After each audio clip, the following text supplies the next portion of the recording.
But I wanted to turn this conversation briefly, I wanted to turn it towards a new science that took hold of the world in the last 100 to 150 years, and that's the science of psychology. It's an exhaustive study. It's not just one subject. It's actually multiple departments: social psychology, personality psychology, abnormal psychology.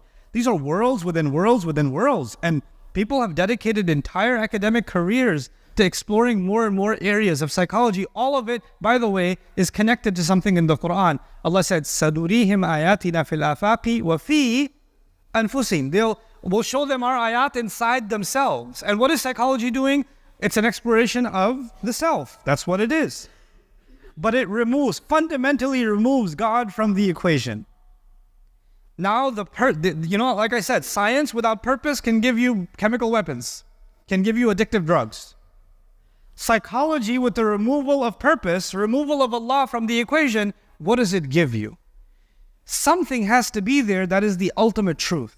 And for what happened in the world of psychology, and what's even crazier is not just in the academic psychology, because of social media, something else happened before I get to my observations.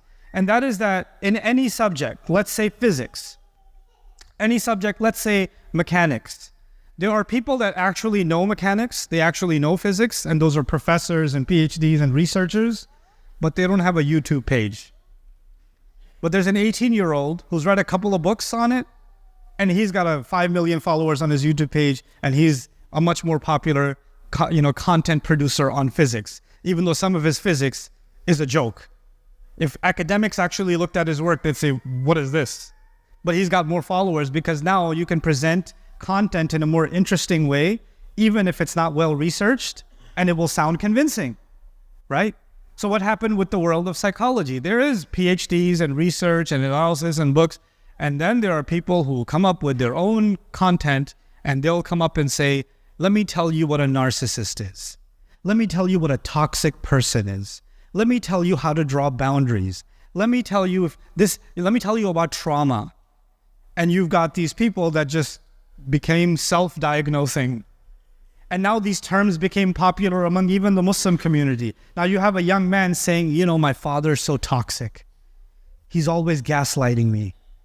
I need to draw some boundaries between myself and my dad because he's really getting in my emotional space, and I need some healing. And I need to have some self-care. So what used to be arrogance can now be called self-care. What used to be bad akhlaq can now be called drawing a boundary. What used to, what used to be telling, somebody's telling you a harsh truth. وَتَوَاصَوْا بِالْحَقِّ. Meaning you're telling somebody a truth that maybe they don't want to hear, but they need to hear it. You say, this is gaslighting. I'm being gaslit. So now what we do is we take psychology and we actually undermine some of the most important experiences in our lives, because the ultimate thing is I need to feel good. Anything that gets in the way of me feeling good is bad for my psychology. So the ultimate goal is to keep yourself happy. Anything gets in that way, it's toxic, it's narcissistic, this person is narcissistic, they're not drawing their out boundary. I'm being triggered. You're being triggered. What does the Qur'an say about that? What happens when you have and by the way, I'm not dismissing somebody having a traumatic experience. I don't dismiss that there's such a thing as narcissism. These things exist. What I'm saying is we have turned them into weaponized terms. We don't even understand them ourselves. And it's actually starting to impact the way we think about our own religion. We're not even contemplating how many of these concepts violate principles of the Qur'an, direct principles of the Qur'an. I'll just give you one example. In Surah At-Taghabun, Allah Azza wa Jalla said, and this is what I recited at the beginning of this khutbah, Allah said, مَا أَصَابَ مِن مُصِيبَةٍ إِلَّا بِإِذْنِ اللَّهِ. Whatever calamity happened to you, whatever struck, any kind of calamity that struck, somebody got in a car accident, somebody got diagnosed with a disease, somebody's family member passed away, somebody lost a job, somebody got into a fight with their spouse and they're getting divorced, somebody, ran away from home, somebody, they don't want to deal with their family anymore, so they blocked every number and now they're just gone forever. You have a brother that doesn't talk to you, won't pick up your calls, won't respond to your text messages. You have a son who hates your guts. You have a mother who just walked away from the family. It happens. People experience different kinds of calamities in life. مَا أَصَابَ مِن مُصِيبَةٍ إِلَّا بِإِذْنِ. The first thing Allah says, nothing struck anyone ever except that Allah allowed that to happen. Number one. But then the question is, why did Allah allow something so terrible to happen? Why would that happen? And Allah says sometimes in this ayah, there are many ayat on this, but this ayah, Allah teaches us a powerful lesson. He says, وَمَن يُؤْمِن بِاللَّهِ يَهْدِ قَلْبَهُ. Whoever truly has faith in Allah, Allah will guide that person's heart. Allah will guide their heart. And what is Allah saying? Allah is saying, my heart feels anxiety, my heart feels anger, my heart feels sadness, my heart feels frustration, my heart feels this person got away with something, they deserve justice, they got away with it. My heart feels that it was unfair, my heart feels unrest, my heart feels all of these things. But if I have iman in Allah, Allah will guide my heart through these negative emotions. Actually, some of those negative experiences are a test of my iman, and if I do have iman, Allah will guide my heart. In other words, I'm supposed to go through some of these difficult experiences to truly experience guidance. I have to go, and this will be the way my iman gets secured. And iman is the greatest asset a human being can have, because on Judgment Day, the only thing that matters, إِلَّا مَنْ أَتَى اللَّهَ بِقَلْبٍ سَلِيمٍ. The only people, nothing will be of any benefit except people who come before Allah and they have a good heart.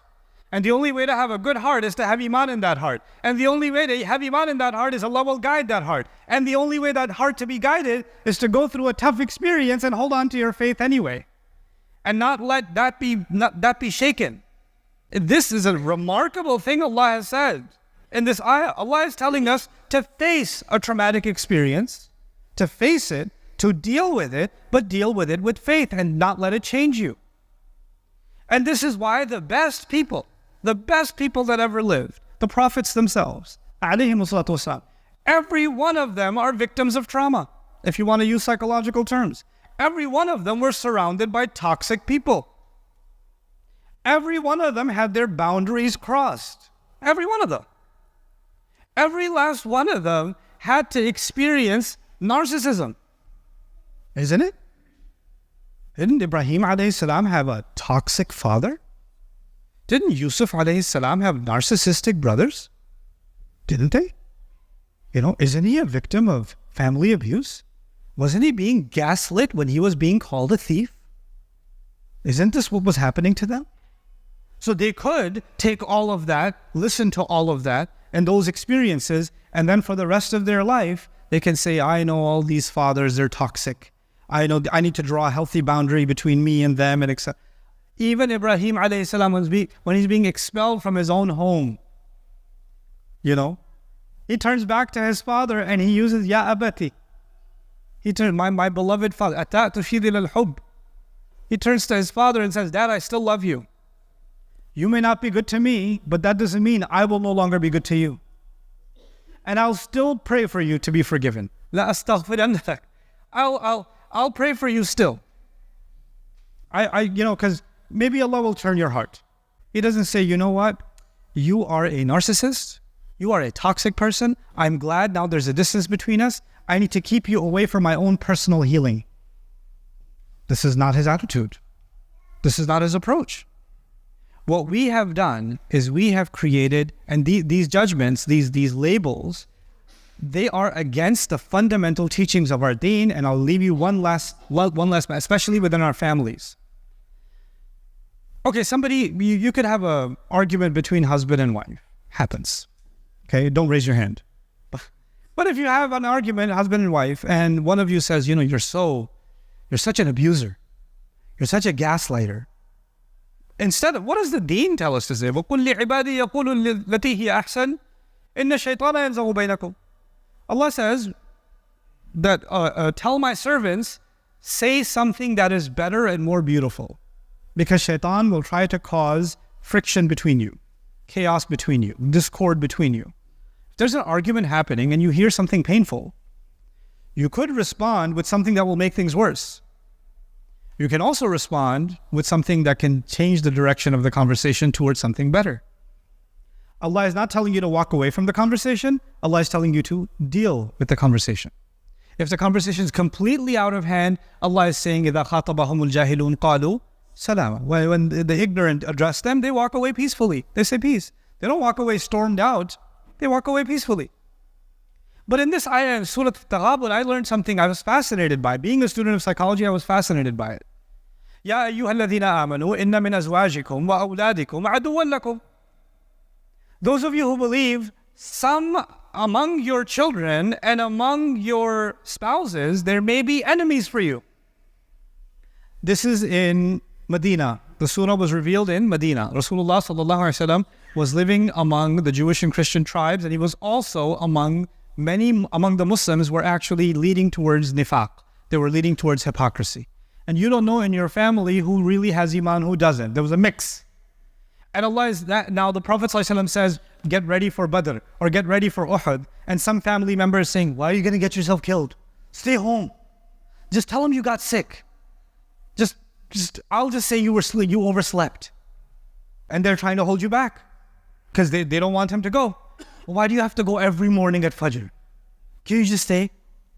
And they're having these conversations. And Allah Azza wa Jal tells him that there may be among you so people that the family is so extreme that they might even be enemies for you. That extreme. I mean, you don't use this ayah and go home and say, now I know what you are to me. إِنَّ مِنْ أَزْوَاجِكُمْ وَأَوْلَادِكُمْ عَدُوًّا لَكُمْ. No, it's not. This is an extreme case. These are extreme cases. The word adu is not used lightly in the Qur'an. Okay, but this is the extreme case. Fine, an extreme case can exist. An extreme case where your own spouse and your own children, according to Allah, are what? An enemy. What do you do in the extreme case? Well, what you do from the pop psychology perspective, the Instagram psychologist can tell you what you do in such extreme cases is you draw some boundaries and you walk away and you heal yourself and you declare them abusers and all this stuff. And what does the Qur'an say? وَإِن تَعْفُوا وَتَصْفَحُوا وَتَغْفِرُوا فَإِنَّ اللَّهَ غَفُورٌ رَحِيمٌ. Okay, and if you can forgive, if you can overlook, you can cover their mistakes. Okay, at one point they became really aggressive, but now they're really sorry about that. Don't bring it up again. Tasfahu. Safaha means to turn the page, from safha. Turn the page. You know what that means? I remember what you did last year. You remember? I still remember those words. Do you remember what you said? That's not tasfahu. I'm still traumatized about that. Let me repeat it again as if it happened right. I didn't say it again. No, but it still hurts me though. I'm still traumatized. Allah says if you can just turn the page, then Allah is forgiving too. Maybe things will reconcile. Even in the worst case, there's room for reconciliation. There's room to make things better.